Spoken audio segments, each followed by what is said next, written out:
तुमच्या मोलाच्या सहकार्यानंच आम्ही गाठलाय 30 लाख सबस्क्रायबर्सचा नवीन टप्पा. तुमच्या कामाची प्रत्येक बातमी साम टीव्हीच्या डिजिटल प्लॅटफॉर्मवर आजच लाईक, शेअर आणि फॉलो करा.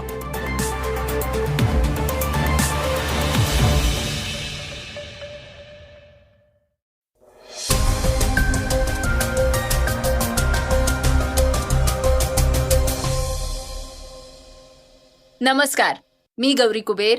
आपण ऐकत आहात सकाळचं पॉडकास्ट. आमदार अपात्रतेच्या मुद्द्यावर इतके दिवस काहीही निर्णय न घेतल्याबद्दल राहुल नार्वेकरांना न्यायालयानं फटकारलंय. मोहन भागवतांनी डाव्यांवर जाहीर टीका केलीय. कल्याण डोंबिवलीत भाजप शिंदे सेनेची युती असली तरीही एकी मात्र दिसत नाहीये. वेगवान घडामोडीतनं आपण आज ऐकणार आहोत सरकारी तिजोरीतून मित्रासाठी मुख्यमंत्र्यांची उधळपट्टी. आदित्य एल1चा नवा कारनामा. सई ताम्हणकरला मिळाला बडा बॉलिवूड सिनेमा. भारताविरुद्ध ओडीआय मालिकेसाठी ऑस्ट्रेलियाच्या टीमची घोषणा. तर श्रोत्यांनो, चर्चेतली बातमी आहे सुप्रिया सुळेंची. संसदेच्या विशेष अधिवेशनाच्या पहिल्या दिवशी सुळेंनी दमदार भाषण करत भ्रष्टाचारांची चौकशी कराच असं आवाहन केलंय. चला तर मग सुरुवात करूयात आमदार अपात्रतेविषयीच्या बातमीपासून. आमदार अपात्रतेचा मुद्दा पुन्हा एकदा सर्वोच्च न्यायालयात. सरन्यायाधीशांनी नार्वेकरांना फटकारलं. शिवसेना पक्षांतर्गत उद्धव ठाकरे आणि एकनाथ शिंदे गटांमधल्या मतभेदांमुळे निर्माण झालेल्या आमदार अपात्रतेच्या याचिकांवर निर्णय घेण्यास महाराष्ट्र विधानसभेच्या अध्यक्षांनी केलेल्या विलंबाबद्दल सर्वोच्च न्यायालयानं सोमवारी 18 सप्टेंबरला नाराजी व्यक्त केली आहे. अपात्रतेबाबत अजूनही काहीच कसं झालेलं नाही अशा शब्दात सरन्यायाधीशांनी विधानसभा अध्यक्ष राहुल नार्वेकर यांच्यावर ताशेरे ओढले आहेत. न्यायालयानं म्हटलंय की विधानसभा अध्यक्ष घटनेच्या 10व्या अनुसूची अंतर्गत कार्यवाही अनिश्चित काळासाठी लांबवू शकत नाहीत. शिवाय न्यायालयानं दिलेल्या आदेशांचा आदर करायलाच हवा असं सरन्यायाधीश डी.वाय. चंद्रचूड यांनी म्हटलंय. सरन्यायाधीश डी.वाय. चंद्रचूड, न्यायमूर्ती जे.बी. पार्डीवाला आणि न्यायमूर्ती मनोज मिश्रा यांचा समावेश असलेल्या खंडपीठानं शिवसेना उद्धव ठाकरे पक्षाचे खासदार सुनील प्रभू यांनी महाराष्ट्राच्या सभापतींना बंडखोर सेनेच्या आमदारांविरुद्ध प्रलंबित असलेल्या अपात्रतेच्या याचिकेवर लवकर निर्णय घ्यायचे निर्देश देण्याची मागणी केली होती. या संदर्भातल्या याचिकेवर सरन्यायाधीशांनी नाराजी व्यक्त केली आहे. 56 आमदारांना अपात्र ठरवण्यासाठी दोन्ही बाजूंनी एकमेकांविरुद्ध दाखल केलेल्या एकूण 34 याचिका प्रलंबित असल्याचं खंडपीठानं नमूद केलं. खंडपीठानं निर्देश दिले आहेत की याचिका 1 आठवड्याच्या कालावधीत सभापतींसमोर सूचीबद्ध कराव्यात, ज्यावर सभापतींनी निश्चित वेळेत सुनावणी पूर्ण करण्यासाठी प्रतिक्रियात्मक निर्देश जारी करावेत असंही न्यायालयानं म्हटलंय.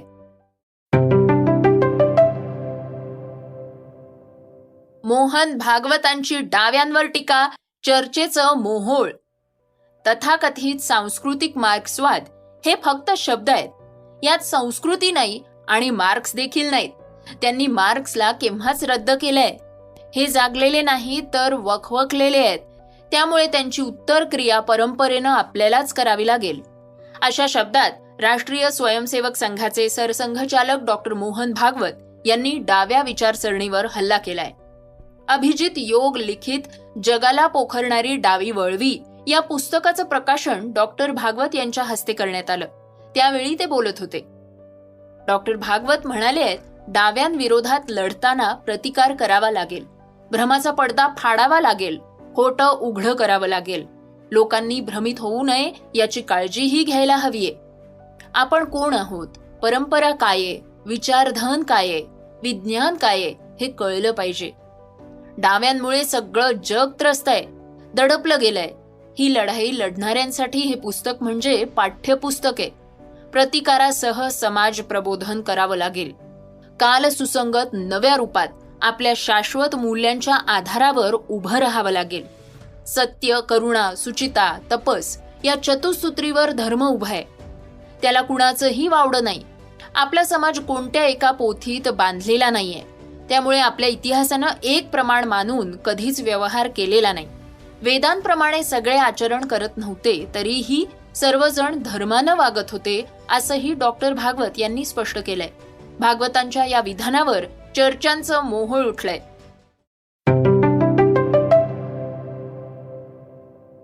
कल्याण डोंबिवलीमध्ये भाजप आणि शिंदे सेनेत पुन्हा एकदा वाद.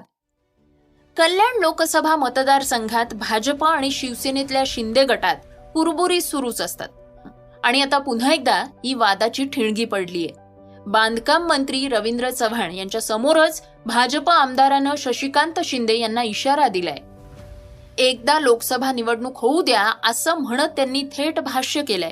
भाजप आमदार गणपत गायकवाड यांनी सार्वजनिक बांधकाम मंत्री रवींद्र चव्हाण यांच्या उपस्थितीत मुख्यमंत्री यांचे चिरंजीव खासदार श्रीकांत शिंदे यांना लक्ष्य केलंय. मी कुणाच्याही बापाला घाबरत नाही अशा शब्दात त्यांनी टीकास्त्र सोडलंय. कल्याणमध्ये भाजप कार्यकारिणी निवडीचा कार्यक्रम आयोजित करण्यात आलेला होता. रविवारी संध्याकाळी हा कार्यक्रम संपन्न झाला. यावेळी बोलताना गणपत गायकवाड म्हणाले की त्यांच्याकडे भलेही धनुष्यबाण असेल परंतु माझ्याकडे रॉकेट आहे. मला त्रास देण्याचा प्रयत्न केला तर मी जशास तसं उत्तर देईन. एकदा लोकसभा निवडणुका होऊ द्या मग प्रत्येक आरोपाचं उत्तर देतो असा इशाराच त्यांनी श्रीकांत शिंदेंना दिलाय. आमदार गणपत गायकवाड पुढे म्हणाले आहेत की मी कुणाच्याही बापाला घाबरत नाही. निधीच्या फाईल्स कुठे अडवून ठेवण्यात आलेल्या आहे हे जनतेला सांगणार आहे.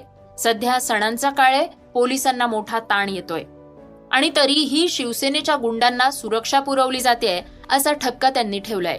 अनेक विकास कामांसाठी मी मंजुऱ्या घेऊन निधी आणला परंतु आज श्रेय घेण्यासाठी काही लोक पुढे येत आहेत. मात्र आता काही बोलता येत नाही. निवडणुकीमध्ये आपल्याला त्यांच्यासोबत फिरायचं आहे. सध्या माझ्यावर काय आरोप करायचे ते करा परंतु तुम्ही मला उत्तर देऊ शकणार नाही तेवढे पुरावे मी सादर करीन अशा शब्दात गणपत गायकवाड यांनी श्रीकांत शिंदे आणि शिवसेनेवर नाव न घेता टीका केलीय.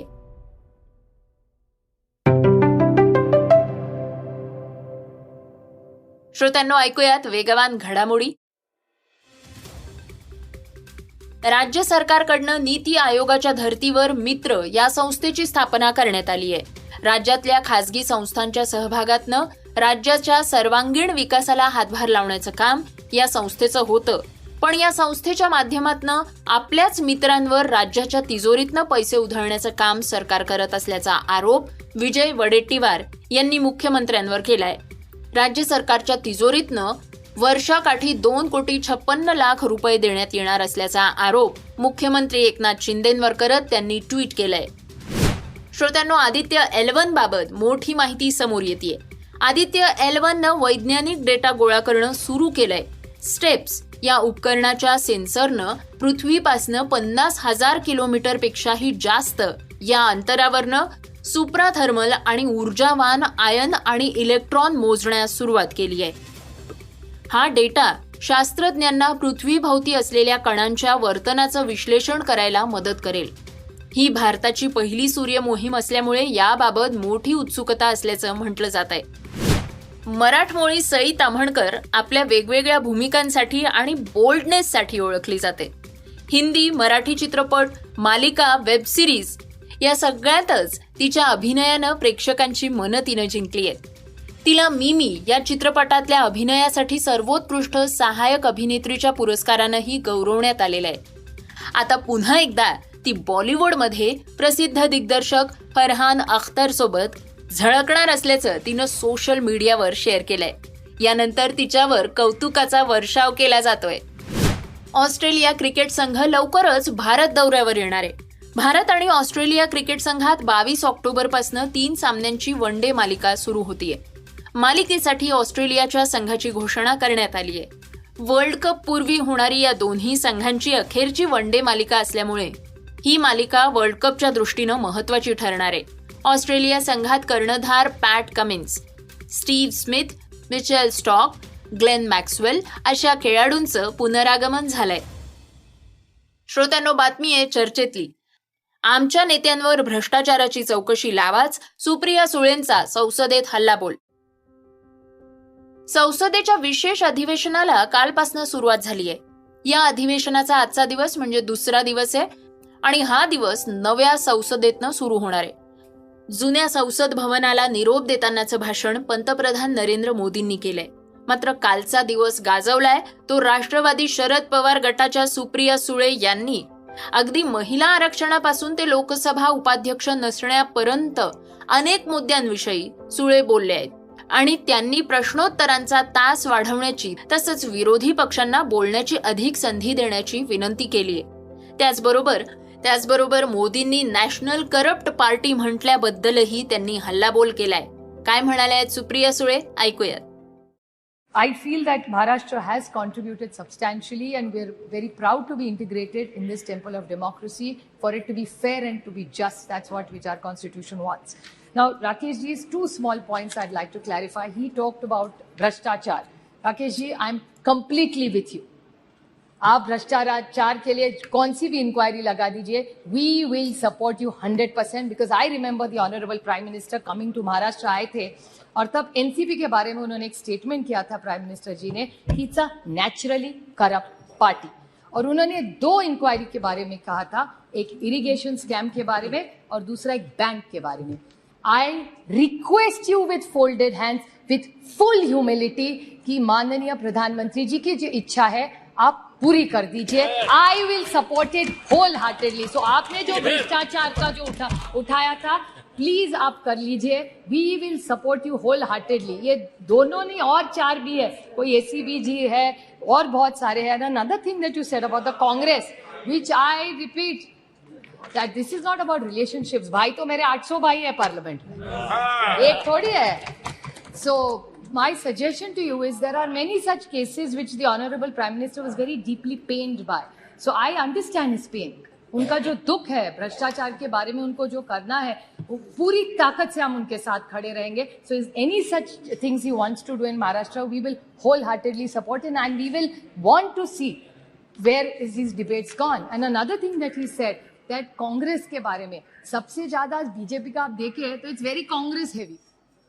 आज अगर आप महाराष्ट्र में या इधर यहाँ भी जब देखें ना, तो बीजेपी कांग्रेस के वाले पुराने एनसीपी पुराने वो आपके यहाँ हमारे से ज्यादा है. हमारे यहाँ नए लोग आ रहे हैं लेकिन आपके यहाँ ज्यादा है. So I think you really need to reinspect. जैसे 60 साल में आपने किया 60 साल में जिन्होंने जो किया ना, वो आप सारी वॉशिंग मशीन उस साइड में है, इस साइड में अभी कोई नहीं रहा. So we are very happy because we are completely with you, because we are mostly very honest, committed to the cause why we joined politics. Why did we all come to this temple of democracy? We came to this temple of democracy not here to just do a tutu meme. We genuinely wanted to influence policy to serve this nation for the betterment. यहाँ बैठो या यहाँ बैठो, अच्छा ही सोचेंगे ना देश के लिए. ऐसा थोड़ी कहेंगे कि एक दूसरे के खिलाफ कुछ सोचेंगे. So I think the larger picture, I would like to finish my speech by quoting Somnath Chatterjee ji, who was here for 10 terms. श्रोत्यांनो, हे होतं सकाळचं पॉडकास्ट. आजचं सकाळचं पॉडकास्ट तुम्हाला कसं वाटलं हे आम्हाला सांगायला विसरू नका. युट्यूबवर सुद्धा तुम्ही हे सकाळचं पॉडकास्ट ऐकू शकता आणि त्या माध्यमातून तुमच्या प्रतिक्रिया, तुमच्या सूचना आमच्यापर्यंत नक्की पोचवा. सगळ्यात महत्त्वाचं म्हणजे सकाळचं हे पॉडकास्ट तुमच्या मित्रांना आणि कुटुंबियांना नक्की शेअर करा. तर आपण आता उद्या पुन्हा भेटूयात. धन्यवाद. Script and research Swati Ketkar Pandit, Neelam Pawar. वाचा, बघा आणि आता ऐका आणखी बातम्या isakal.com वर. तुम्ही हा पॉडकास्ट isakal वेबसाईट आणि ऍपवर सुद्धा ऐकू शकता. विसरू नका, या पॉडकास्टला आपल्या आवडीच्या पॉडकास्ट ऍपवर सबस्क्राईब किंवा फॉलो करायला.